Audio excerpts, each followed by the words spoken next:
Hello friends, welcome to my channel everyday Chhaya. આજે આપણે બનાવીશું તુવેરના ઢેકરા કે પછી ઢેકરી, જે અત્યારે શિયાળામાં લીલી તુવેર ખૂબ સરસ મળતી હોય છે. તમે આને નાસ્તામાં, ચા સાથે કે પછી ટ્રાવેલિંગમાં કે તો લંચ બોક્સમાં બાળકોને પેક કરીને આપી શકો. અને આ ઢેકરા ઠંડા પણ ખૂબ જ સરસ લાગે છે. તો ચાલો શરૂ કરીએ રેસીપી. તો આ માટે આપણે એક બાઉલ જેટલા તુવેરના દાણા લઈ લઈશું અને એને કોઈ બીજા વાસણમાં લઈ એમાં પાણી અને મીઠું ઉમેરી એને ઢાંકી દઈશું અને કુકરની 3 વિસલ બોલાવી લઈશું. દાણામાં મીઠું નાખીને બાફવાથી એનો ટેસ્ટ ખૂબ સરસ આવશે. આપણે અહીં બી જે બાઉલના માપથી જ તુવેરના દાણા લીધા હતા એટલો જ આપણે ચોખાનો લોટ લઈશું અને લગભગ 2 થી 3 ચમચી જેટલો આપણે ઘઉંનો રેગ્યુલર લોટ લઈશું. આપણે અહીં 1 બાઉલ તુવેરના દાણા લીધા હતા, તો આપણે 1.5 બાઉલ જેટલું આપણે પાણી લઈ લઈશું. આપણે અહીં 1 બાઉલમાં ચોખાનો લોટ અને ઘઉંના લોટને મિક્સ કરી લઈશું. આપણે અહીં કઢાઈમાં જે 1.5 બાઉલ જેટલું આપણે પાણી કાઢીને રાખ્યું હતું તેમાં ઉમેરી દઈશું અને એને ઉકળવા દઈશું. પાણી થોડું ઉકળવા માંડે એટલે આપણે એમાં થોડી હળદર, થોડી હિંગ અને થોડા આદુ મરચાં લીલા ઉમેરી દઈશું અને સ્વાદ મુજબ આપણે એમાં મીઠું ઉમેરી લઈશું અને આમાં ગોળ ઉમેરીશું. ઢેકરીમાં ગોળ થોડો આગળ પડતો હોય તો એનો ટેસ્ટ વધારે સારો લાગે છે. અને એમાં લગભગ આપણે 1 થી 2 ચમચી જેટલું તેલ ઉમેરી લઈશું. એને આપણે ઉકળવા દઈશું અને ગોળ આપણો જ્યાં સુધી પીગળી જાય અને પાણી થોડું બળી જાય ત્યાં સુધી આપણે એને ઉકાળતા રહીશું.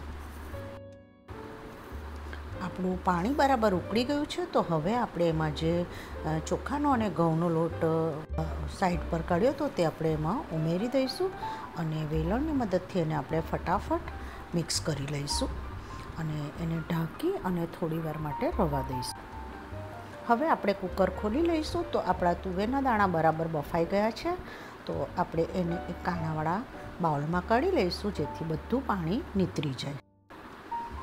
આપણે હવે જે લોટ બાફીને રાખ્યો હતો તેને એક બાઉલમાં કાઢી અને જે કુકરમાંથી આપણે તુવેરના દાણા કાઢ્યા છે તેમાં જ આપણે ફરીથી એને ઢાંકી અને મૂકી દઈશું અને લગભગ એની 2 થી 3 વિસલ બોલાવી લઈશું. થોડી વાર રહીને આપણે કુકર ખોલી લઈશું અને જે આપણો લોટ બાફ્યો છે તેને આપણે એક મોટી કઠોળમાં ટ્રાન્સફર કરી લઈશું. આપણે એને ચમચાની મદદથી થોડું પ્રેસ કરી લઈશું. આપણે એમાં બાફેલા જે તુવેરના દાણા છે આપણા તે ઉમેરી દઈશું અને એને આપણે ચમચાની મદદથી થોડું મિક્સ કરી લઈશું. આપણે એમાં થોડું લીલું લસણ એડ કરી દઈશું જે એકદમ ઓપ્શનલ છે. થોડા એમાં આપણે ધાણા પણ ઉમેરી લઈશું. લીલા લસણનો ટેસ્ટ આગળ પડતો ન આવવો જોઈએ. આમાં તમે આ લેવલે મસાલાને ચાખી અને જો તમને કંઈક ઓછું લાગે તો 1 થી 2 ચમચી પાણીમાં એને ડાયલ્યુટ કરી અને ઉમેરી શકો. તમે આ રીતે જે મિક્સર તૈયાર કરી અને ફ્રીઝમાં મૂકી અને જ્યારે પણ તમને ખાવું હોય ત્યારે ગરમ ગરમ બનાવી શકો. આપણે હવે એક બીજી ડીશ લઈ લઈશું. એમાં થોડું તેલવાળો હાથ કરી અને જે મિક્સર લઈ અને એને થોડું સ્મૂથ કરી લઈશું. આપણે એને ઇક્વલ પાર્ટમાં ડિવાઈડ કરી અને એના લુવા જેવા કરી લઈશું અને હવે આપણે એને 2 હાથની વચ્ચે પ્રેસ કરી અને ઢેકરી તૈયાર કરી લઈશું. આપણે આવી રીતે બધી જ ઢેકરીઓને તૈયાર કરી લઈશું. મેં મીડિયમ સાઇઝની કરી છે. તમે નાની મોટી તમને જે સાઇઝ ગમે એ પ્રમાણે તમે કરી શકો. અહીં મેં તેલને ગરમ કરવા મૂકી દીધું હતું. મારું તેલ પ્રોપર થઈ ગયું છે, તો હવે હું ગેસની ફ્લેમને મીડિયમ કરી દઈશ અને એમાં જેટલી માય એટલી ઢેકરીઓને ઉમેરી દઈશ. થોડી વાર પછી આપણે એને ઉપર નીચે પલટાવતા જઈ અને ગોલ્ડન બ્રાઉન અને ક્રિસ્પી થાય ત્યાં સુધી તળી લઈશું. આપણી ઢેકરીઓ એકદમ સરસ રીતે તળાઈ ગઈ છે, તો આપણે એને તેલમાંથી બહાર કાઢી લઈશું. આવી રીતે આપણે બધી જ ઢેકરીઓને તૈયાર કરી લઈશું. આપણી ઢેકરી સર્વ કરવા માટે રેડી છે, તો તમે એને ચટણી જોડે ક્યાં તો પછી ચા જોડે એન્જોય કરી શકો.